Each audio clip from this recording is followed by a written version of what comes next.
Good afternoon, everyone. Thanks for the introduction, Patrick. This is a great crowd. I can tell you that I did not expect this many people. This is awesome. I think it also speaks well to the momentum that Bloomington-Normal, McLean County, and just the whole region has experienced in the last several years that Patrick just gave us a highlight of. And it's this momentum, it's this energy that I think is a great thing to harness. And I think that's what EDC is doing, but it's also part of the reason why we were brought in to look at the housing market in the area and kind of look at housing in Bloomington-Normal with the lens of economic development. And we do housing studies all over the country. I'll do a little introduction of myself in just a minute here, of our firm in just a minute. But when I think about how we look at housing in different communities, sometimes it's student population that is driving the issues. Sometimes it's affordability and deeply affordable and homeless issues that are driving the issues and more social issues. And a lot of times in other markets, especially very rapidly growing or high demand markets, it is that economic development lens that has, when you're looking at housing, has a lot to do with talent attraction and retention.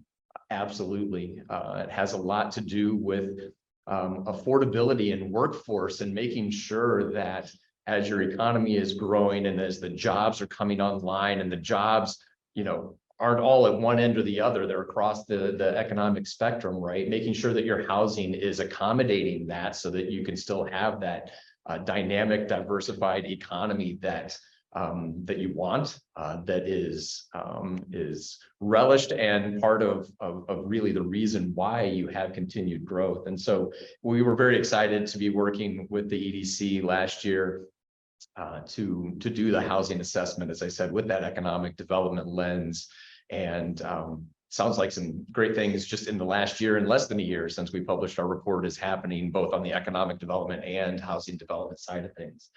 So I'm here to talk to you a little bit about that, give you a little bit of a snapshot of what we were looking at and what we did in that assessment, and then a little bit of some of the key indicators looking forward. Patrick's absolutely right. A lot of this economic development data lags. It doesn't tell the whole story of what you're experiencing right now. And then that story and that lag and that data and that inability to with data tell that story can also impact, as he said, the ability for the developers, economic developers, community development folks to come in and have confidence that, that we're hearing stories, but we're not seeing the data yet to take those investments. So we'll cover a little bit of that ground. Just real quick about us before we dive into that. We're Development Strategies. We are a full service planning and real estate advisory firm based out of St. Louis. Been in business. This is our 35th year. I'm very happy to be celebrating that anniversary this year. As our name implies, we are, looking at the entire spectrum of kind of the planning and development process. We're looking at the long range. We are planners, analysts, and strategists that are looking at, how do we do visions and plans and understand downtowns, districts, and cities and help put those frameworks together for action. And then as those plans come online, as people take those plans and implement them, you start to get development and implementation. And we look at and help developers as well as cities and institutions, understand the markets, the economic development, the real estate market for sites and projects, and how those and ensuring those and aligning actions around those that are really moving forward with the visions and goals and the plans that we do. We like to look at development, or we think about development in all of its facets. So we, are talking about certainly real estate development, but we're also talking about economic development. We're talking about community development and housing. And I think it's because we have that view of that comprehensive view of development that we're able to look at things in slightly different ways. And while we're looking at housing, we can be thinking about what are the economic development impacts of that community development plan or strategy, and bringing that that multifaceted approach to bear. We have a national practice. We do a lot here in the Midwest. We're in St. Louis, so we do a lot here in the Missouri, Illinois side of things, the Kansas City side of things, but we're also all across the Midwest and especially in the Southeast, doing housing strategies for cities, for counties, for downtown districts and regions. We're looking at communities, experiencing growth. Your story of growth here in Burlington-Normal, is a great Midwest story of growth and momentum. And we're seeing the same sorts of growth, the same kinds of conversations in Gainesville, in Clemson, in Blacksburg, and others. And we spend a great deal of time working with the communities that we do our planning in to think about alignment and implementation. The list of things that Patrick is trying to accomplish and the staff that he has to do that, and then the ask for all of you to find where you can pitch in and the role that you can fit in that entire menu of actions is critical to continuing that momentum. And I think looking at that implementation side while you're planning is very critical. So enough about us. As I said, we're going to talk a little bit about the assessment that we did last year, and then start taking a look ahead. As I said, we were asked to look at the housing market with that economic development lens. You've had a lot of employment growth, you've had a lot of population growth, and so we were asked to look at the local housing market and understand what are the development trends, what are the recent development trends, and what does the future demand look like, and are there any product gaps in the market, and are there ways and areas where the market might need to diversify in order to meet the kind of current and future demand that we saw. So just a little bit of context. You all know each other, you know your hometown better than I do, but just to provide a little bit of context, right? Bloomington-Normal, equidistant from Chicago and from St. Louis. You've got your mid-Illinois region. There's a lot of I think gravitational pull or orbit, if you will, that you can get from Chicago, from St. Louis, and then in your mid-state region. And that's, I think, playing a lot to your strengths. Bloomington-Normal, within McLean County, 77% of the population, right? And not only is it the hub of the population of the county and of your metropolitan region, but you're also experiencing growth when a lot of your neighbors and even statewide aren't experiencing the same level of growth, or actually maybe even slightly declining. And so you can see here, in the last 10, 11 years, Bloomington-Normal is growing while its neighbors are retracting slightly. It is, I believe, if I did a quick calculation, 7-8% of the entire state's growth over that same amount of time. So you're seeing momentum that a lot of neighbors aren't. That's on the population side. I don't need to go into too many details. I'm not even going to cover some of this. This is what Patrick was just talking about. You're experiencing phenomenal employment growth, economic development, and a lot of momentum just in the last 5-6 years. And you've got a diverse economy. That economy was resilient through the pandemic. You've already recovered to that and have the highest employment since you've had in 2013. You're seeing direct investment in new jobs. You're seeing those direct investments in new jobs also spinning off into supporting industries. And you're seeing that ripple effect happen and that momentum continuing to build. And of course, you all know you've got a great financial, a great financial sector here in the region. And those anchors are anchoring this diversified economy and maintaining, their presence in your regional economy.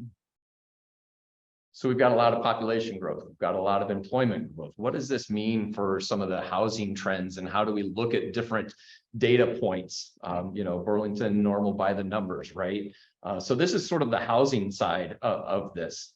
As you can see, in the last 10 years, from 2010 to 2020, a growth of just almost 3,600, around 3,600 new housing units.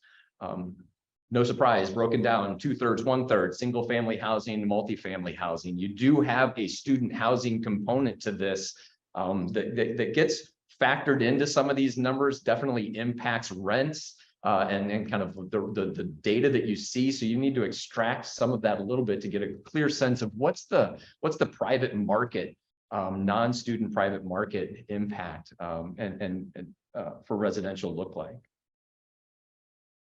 At the same time that we're seeing, that housing, that housing stock come online, you're seeing shifts in demographics. And a lot of these shifts are part of the national narrative. They are not unique to Bloomington-Normal. We're seeing this across the board. You're seeing changes in the demographic makeup of households, fewer family households. You're seeing more single and kind of maybe roommate professional households. And part of that is part of the story of that is also driving not only household growth, but higher income household growth. And here in Bloomington-Normal, it's, you're seeing a net gain of over 6,000 households earning more than $100,000 in income. That's going to have a significant impact on what households are looking for in their housing. You might say, wow, if the income's going up, more homeowners. Not necessarily. At the same time that we're seeing this shift in the income in our households, we're also seeing the shift in kind of the demand and the desire for different housing types. And we're starting to see more rental, a growth in rental households, and also a corollary growth in high income rental households. And so we'll talk about some implications of that here in a few minutes, but it's definitely giving a different sense of who these people are that are making up these households and what they want now, maybe at a certain point in their career, and what they might want later, and being able to respond to that. At the same time, we've been talking about kind of the growth in population, the growth in employment that is happening now. When you project that out into the future, say into the next 10-year population projections, McLean County is projected to have the highest population growth of any county outside of the Chicago metropolitan area, out of the entire state. Pretty significant. And so if this momentum and this trend, and I think, Patrick touched on it a little bit, right? That there's this, there's this lag, and there's this growth and this catch up, and what's the story, and how do you build on that momentum? And some of this is, these projections are also based on the data and kind of what's going on now with where the data is. And if the data is lagging and we're showing, greater momentum than what some of this data might be feeding into these projections, you could maybe envision these projections, even outpacing these projections that you see here. So we've got people, jobs, a lot of momentum, a lot of projected momentum. Those were, some of the key data points and key findings that we had in our analysis. And so we were asked to identify, what are some of the gaps? What are some of the challenges within the housing market that begin to get highlighted when you're looking at this kind of data with this kind of economic development lens, right? And so I'm going to go through, we've got 6 of them here. I'm going to go through them, pretty quickly. But, supply needs to keep pace with demand. And right now it's not. And I've got a data point to show you how permits are not keeping pace with the demand you have now, and certainly are not keeping pace with the projected demand. And then we'll talk about even the diversification of what, even if you start to build more, what does that more look like? There has been limited infill development. We bring this up because, a lot of the development happening in Bloomington-Normal is happening at the fringes, and you'll see a map here in just a second, and it's happening at the edges of the urban and suburban boundaries. This is important when you start talking about housing diversification, housing affordability, what people are wanting in their neighborhoods, and where those neighborhoods are and what they look like.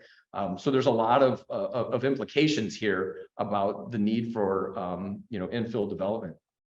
There's also a need for multifamily product diversification, and as we said, there is a growing number of households, growing number of renter households, and those growing number of renter households are also increasing in income and their demand, their desire, what they want from highly amenitized properties, low maintenance properties, types of neighborhoods that these properties exist in are all changing as this market changes. We've noted that, through our analysis that the housing supply is aging, and, there are many properties that are becoming obsolete. This a lot of times is a data point that comes up maybe more starkly in other communities, but certainly happens here, where investing in the housing stock you have and revitalizing and rehabilitating the existing housing stock becomes a big piece of kind of the whole pie when you're thinking about housing, and especially about housing affordability. And certainly where some of these aging properties might be in older parts of the cities that might actually, be feeling a bit of a resurgence, and people wanting to move into older parts of town that have older housing stock, but they need help maintaining and supporting that. There's an increasing number of, single family rentals. Again, this is another, story that is happening at the national narrative. Corporations and, national corporations, and sometimes, local, depending on the market, coming in, snatching up those available single family homes and turning them into single family rentals. It really can impact affordability and availability of homeowner opportunities. And then finally, just something that we've been talking about all morning here, all afternoon during lunch, the economic data does not always tell the full story of opportunity. And I think that's why, I'm here to talk about a little bit of our snapshot of what we did and what we're going to be doing in the future, and why this is a constant and kind of will be an ongoing great story to tell as long as you've got this economic momentum. So those are some of the gaps and challenges. What were the 4 priorities that we helped kind of identify from sort of a strategic way? Higher quality multifamily housing stock, that diversification of that housing stock, and understanding that it doesn't have to just be dense apartments.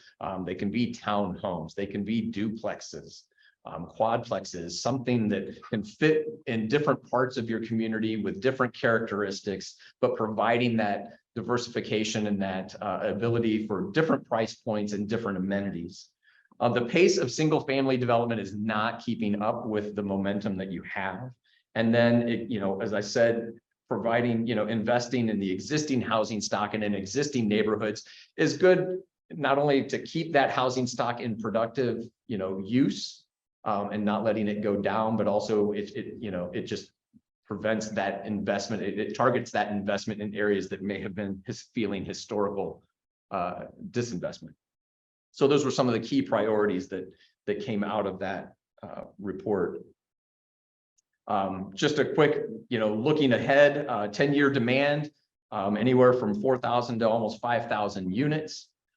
New units breaking down still into that 2/3, 1/3 single family, multifamily, but definitely focused on a diversification of those types of rental and even for sale units is very important. If you take this, do simple math, right? You're looking at 430, 480, 450 or 500 new units every year. That's what that demand looks at. So what's going on right now, right? These are going to just be a few more slides that I'll wrap up with some key indicators that we're looking at into the future. And if we're looking at the need for 400, 500 units a year, right now, historically, you're around, I think, what did I say, 350, 380 units. So we're not even keeping up with the current need. We certainly need more. I know that there's been some questions about, hey, we've had some recent developments. The recent developments are great. Do we need to slow down? Should we slow down now because we just had these great these development opportunities? My answer right now would be no. I mean, the momentum is now just, I think you're playing still a little bit of catch up before you're even thinking about meeting future demand. Another key, trend, and one of the indicators that we're going to be looking at is property values. They continue to increase, as we all know from our own experience, as homeowners paying taxes, as we know, as renters paying rent, and as we see in the news all the time across the country, property values have continued to increase. And certainly took a jump here in Bloomington-Normal, a fairly straight line, right, from 2010 to 2019. And then a significant jump starting in 2019. And, yes, there has been, this jump started pre-pandemic. Yes, there were some supply chain and maybe some labor and maybe some construction cost issues going into these numbers. But these numbers are also largely driven by just a scarcity of the housing that we know you have and others across the country have. And so that drives prices and rents up. It drives the rents up as well. We're starting to see a little bit of a leveling off at the end of last year, beginning of this year. Well, we're only in January, the end of last year as we head into 2023. But we're starting to see a little bit of a leveling off of that. And some of that is just due to the lack of new supply and the lack of rents, competing rents and amenities and just the opportunity for for healthy competition there. But we still see that same growth in rents and that are impacting affordability on one end, but also the desire, as you saw from the population changes, looking for a new kind of product that currently isn't being developed at the quantities it might need to be. Another piece of that multifamily story is just the vacancy. Vacancy rates remain very low. And that is also a big story of kind of the recent price increase, but also very much a story of how, yes, there is continued demand for this product in this market. This is just a final map. I just want to kind of end with just showing you some of the recent developments. And this is very preliminary. We've gotten this data from the EDC, but we're just kind of mapping that and looking at where the new development is. You can see where it is. It's around the edges. You can see that there has been, growth in, the number of units being built. And this doesn't even reflect, I think, maybe even some of the most recent development that is being built and coming online over the next couple of years. But you can see where it is. This has an impact on that talent attraction and retention.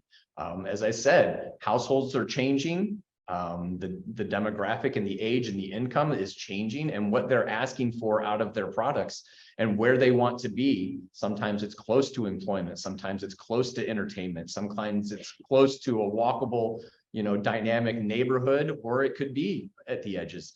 All of this is actually needed. I'm not saying that this is bad. This is a great part of your story, and it continues to need to happen at a pace to meet the demand that you have. But there is the need for other types of projects in other locations, I think, in order to fully meet all of the demand that you're looking at.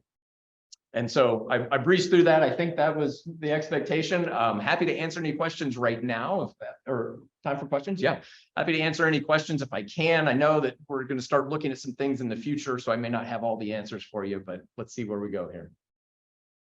Did your study get into any analysis of supportive housing for individuals with disabilities? I know there are a number of students aging out from the school system that have autism that are high functioning. They may not necessarily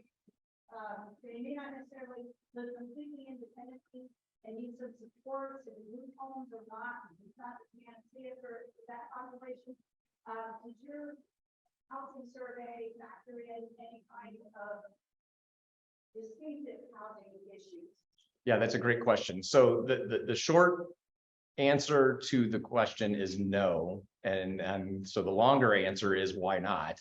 And it's because of that economic development lens. So when we are doing our comprehensive housing strategies for a city or a region, we do look at that, and it becomes an important piece of kind of the whole housing mix.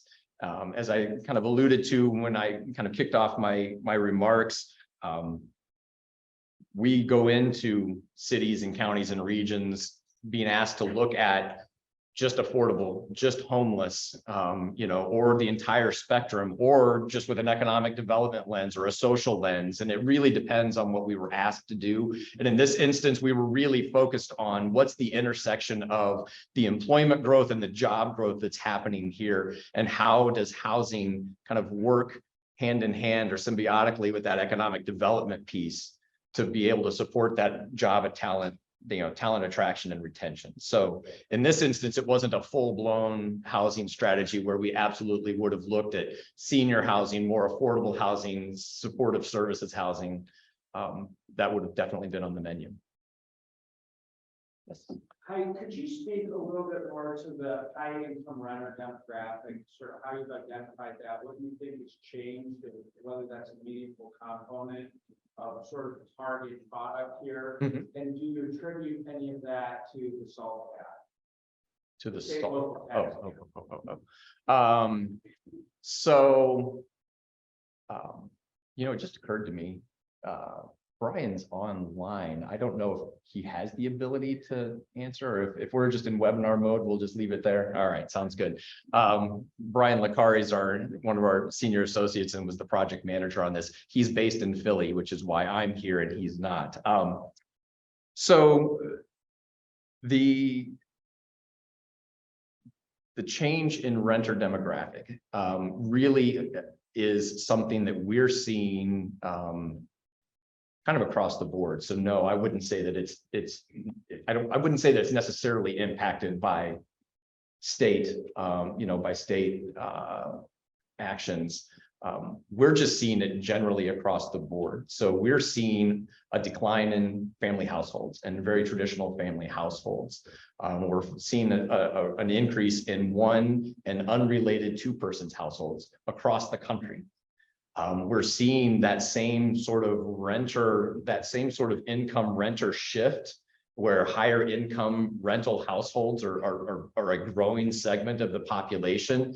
I wouldn't say we're necessarily seeing those across the country, but we're seeing them certainly in high economic growth markets. And so when we were, the issue came up in Omaha, the issue's coming up in Charleston, South Carolina, the issue's coming up here because there's a lot of employment growth that's bringing a lot of income and wage growth with it. And that's being, kind of put side by side with the changing, just the general changing demographics that we're seeing. And so that's a lot of it. I think you've probably all heard stories about, millennials delaying home ownership. Yes, some of it is absolutely economic driven, and they don't have, they came out of their, the millennials came out of, college and looking for jobs in the last recession, and then, they're slowly playing catch up and they're getting there. But there's also, not only just is it economic, but it is also just preference. Some of that preference and that shift in that we're seeing in the increase in renter households and higher income rental households is the ability to remain mobile and the ability to follow that economic trajectory that we're seeing. And so, for some people, they may be renting in Chicago, have an opportunity to come to a job that's maybe moved here from Chicago, or that they see, hey, I'm done dealing with Chicago. I'm done dealing with the prices. I want something more affordable. I don't have to move far to Bloomington-Normal to get that job. And because they're renting there, they're able to move a whole lot quicker and be more responsive and resilient to that job. But they're also, okay, I'm just moving here. Let me see, where do I want to move? What are my opportunities? And maybe a rental opportunity in some sort of short or near term is the way that gets them into the market before they're looking for that house to buy. That's, I think, sort of the narrative that we tend to see here on that rental side of things. Yes. Hi. Mm-hmm.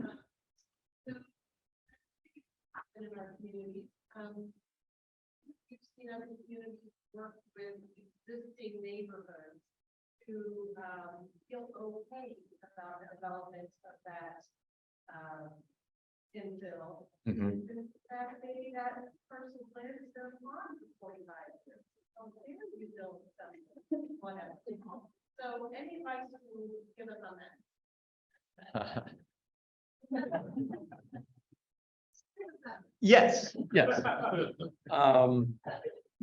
It is now that is a universal question. When you're talking about housing development, land use, infill development is a challenge, especially on that green field that just happened to be, sort of for whatever reason, existing in that more urban core or more central core, right? And especially if it was a green field, in St. Louis, in my community, in just south of St. Louis, we've had 3 subdivisions go in that were all undeveloped parts of cemeteries. because that was the green space in these, first ring suburbs that hadn't been developed, and cemeteries need less and less for all of their reasons. And there was a lucrative way to sell a portion of that undeveloped cemetery for homes. Well, yes, anybody that backed up to that cemetery saw all that green space is now a subdivision. And so that can be challenging.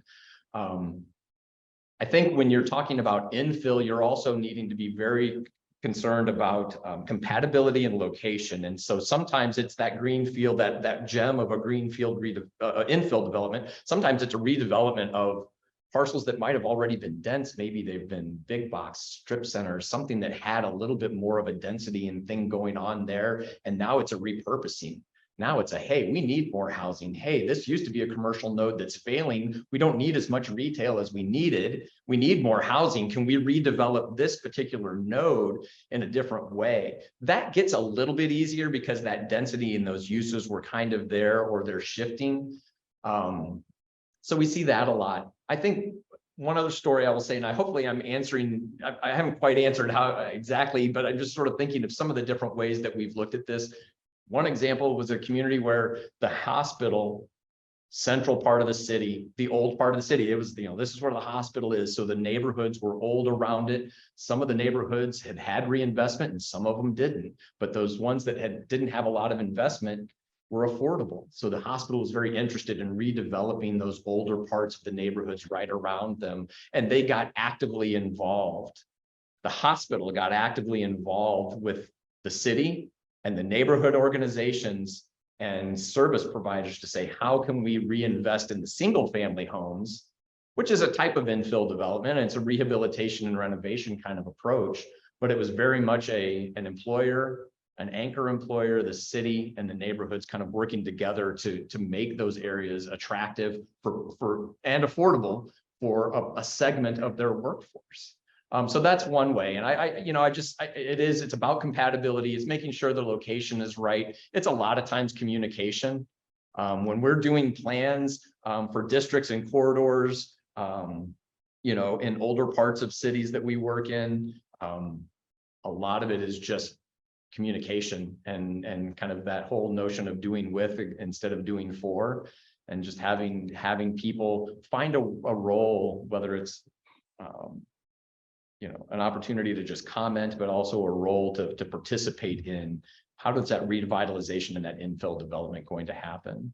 And it's making sure you're also not, the city or whoever's in charge of incentives isn't kind of misusing the incentives and kind of forcing something that doesn't need to be there.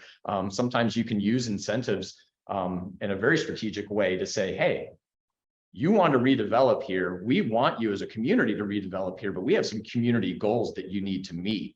If those community goals make it challenging for this development to pencil out, let's talk and figure out how to make your development meet those goals, meet your development goals, and what role can we play? A lot of times that's part of the equation as well. So hopefully I touched on a few different angles for you. Anybody else? Yes, sir. You mentioned amenities in development, whether it's single family or rental. Can you elaborate a little bit on what you think would play Bloomington-Normal, not only for site, but also structures? What are those amenities that are good investments to make one market open? It's a great question. Trying to see if we've got a section a little bit on some of those amenities and just the diversification of the housing stock. I think a lot of times, so the short answer is we didn't dive into kind of the multifamily amenitization and what's needed in a real kind of development program sort of way. A lot of times that we get to, that we can look at that in a deeper dive, and maybe that's something that might be part of what we look at, in this next phase that we do. A lot of times it's, the developers are going to have some sense of the amenities and that the market can bear. Kind of dancing around the answer, aren't I? It's, from a single family home, a lot of times we're seeing, that walkability factor, convenience of location, where sometimes, especially the single family along the edges, there's also a desire to have sort of commercial development doesn't have to be right on top of you, you know, like in an urban setting, but certainly, you know, close. And then, yeah, we didn't really dive into the multifamily amenities much to be able to say an exercise room versus a pool versus, co-working, office space.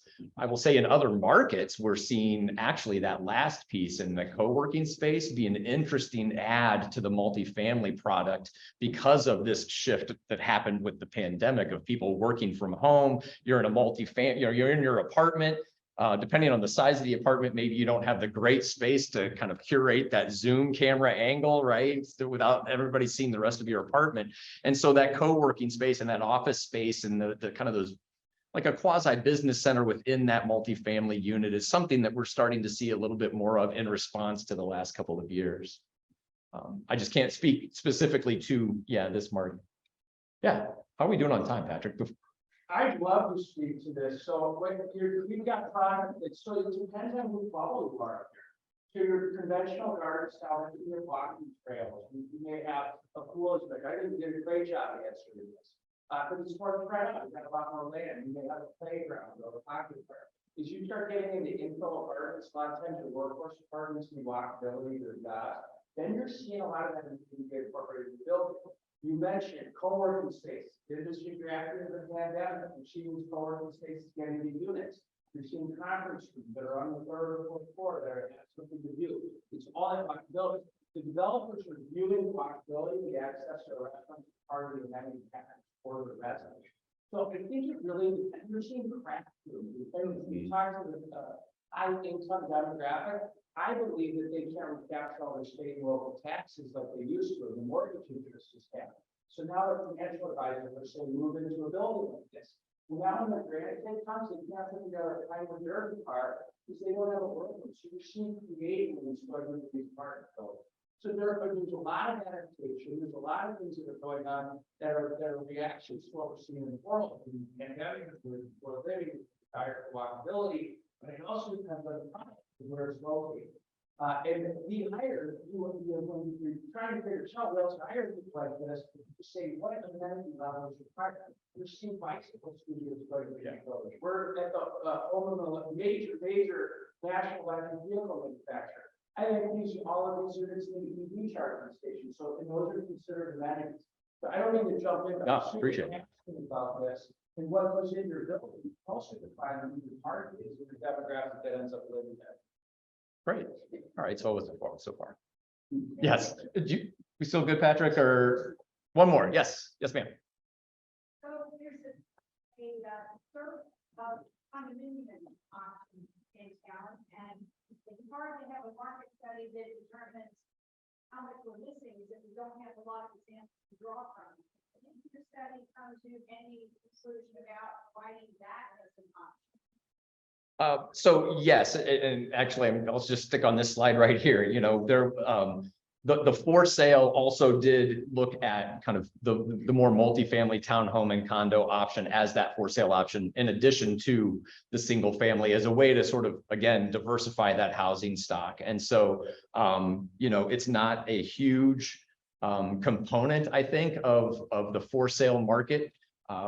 It's actually hasn't been for some time, but there is, I think, if Brian were here, he'd be able to kind of elaborate on, a little bit on what this townhome and condominium market is, and it's really a part of the reaction to the diversification of that single family market and just the multifamily market in general that we were looking at. So it's small, but it's there. And thank you. I know that our report from last year's on your website. And so take a look at that. My contact information is in that report. You can certainly, get a hold of us. We're happy to answer any more questions or anything like that. And again, thanks for the time.